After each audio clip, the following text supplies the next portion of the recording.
Dagar News YouTube channel is what you're watching. Welcome aboard, and I got some new news for you concerning Anthony Joshua and Daniel Dynamite Dubois.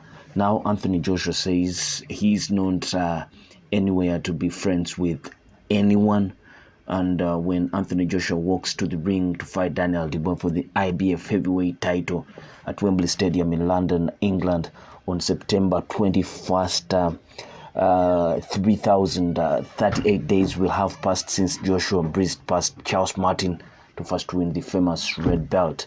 Lots have happened since that night in April 2016, but although things may feel different, a few wakes up on Sunday morning with the belt at the end of his bed for this time, or for the time being at least. The thought of recapturing his original title doesn't trigger any particular feelings in Joshua, nor does it hold any special significance.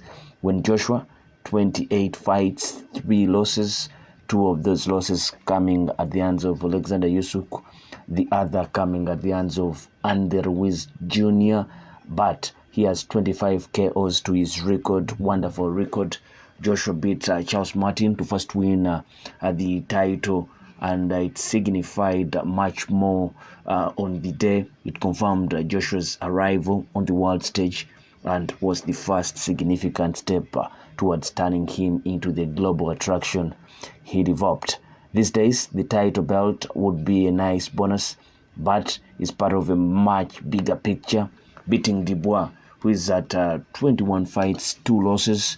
2 of those losses, one coming at the hands of Joe Joyce, the other at the hands of Alexander Usyk. So they have a common opponent between these guys, and that guy has beaten up on all them. But Dubois stands at 20 KOs in his 21 fights, and this won't kickstart another long run of title defenses, but it should earn him a straight shot at the win of the upcoming rematch between Alexander Usyk and Tyson Fury. That is for Joshua if he beats up on Daniel Dubois. And this will also depend on boxing politics. A crack at the undisputed heavyweight title for the first time in his career. I always say I would always compare and look back when it's all said and done. At the minute, I'm just very chilled. Everything's a blessing, so I just get on with it. It's an opportunity to fight. Joshua told Queensberry it's going to be tough. It's nerve-wracking, but in terms of world titles, I'm just like here today, gone tomorrow, on to the next, and then when it's all said and done, I remember when I won that, and that was amazing, and that was amazing. But as for now, conqueror's mindset win, on to the next. Joshua and Dubois have a history dating back some 7 years.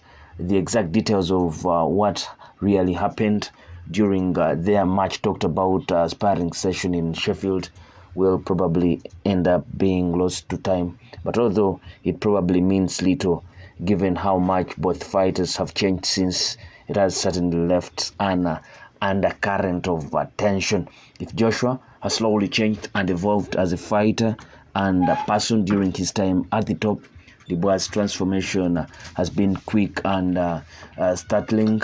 The 26-year-old is gutsy stoppage victories over Jarrell Big Baby Miller and Philip Hogovich cast aside the doubts and questions thrown up by his stoppage defeats to Joe Joyce and Alexander Usyk.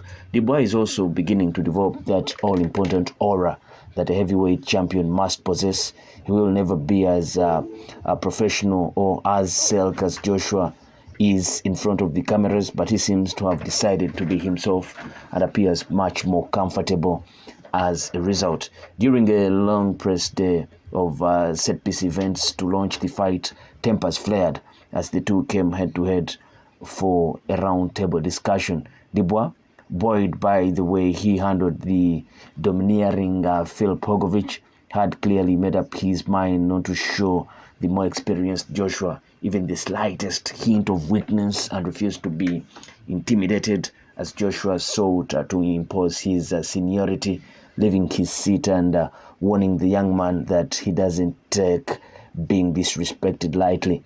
Joshua respects the attitude that Dubois is bringing to the fight, and revealed that a bit of pre-fight tension helps him become the person he needs to be on fight night. Always been that way. This is what I feel people don't really get to understand what it's like to do our job. He said it's a very unique job. The glitz and the glamour of it is very unique, but when you strip it down to the core of it, let's say you are going to get two men to stand up in the ring in front of people, and we want you to fight for 47 minutes. A lot of people couldn't even fight for 2 minutes. Start the clock and try and fight, try and throw punches for 2 minutes. We are going to do it for 47 minutes. So yeah, people couldn't really grasp where that takes us as people. But I am straight warrior mindset the whole time. I'm not here to be friends with anyone. That is Anthony Joshua, beaming and buoying with confidence ahead of his September 21st fight with Daniel Dynamite Dubois. This one is very interesting. If Joshua wins, he is a three-time heavyweight champion. If Dubois wins, he already possesses that belt, courtesy of it being surrendered by Alexander Usyk. But if he wins, then you now straight away know he's already in the history books and hinged his name in the history books. So it will be interesting to see who walks away with the IBF belt.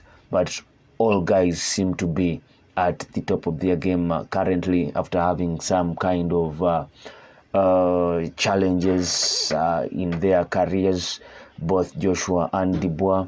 Dubois lost to Joe Joyce and lost to Alexander Usyk. Joshua lost twice to Alexander Usyk, and he did lose to Andy Ruiz for the first time, reclaimed his belts in the rematch. But it's an interesting fight, and I think all eyes should be on that one come September 21st. Another Riyadh season in England, and it's all British affair at Wembley Stadium. Do place your comment in the comment section below and let us know how you feel all about this. I sign out. Peace.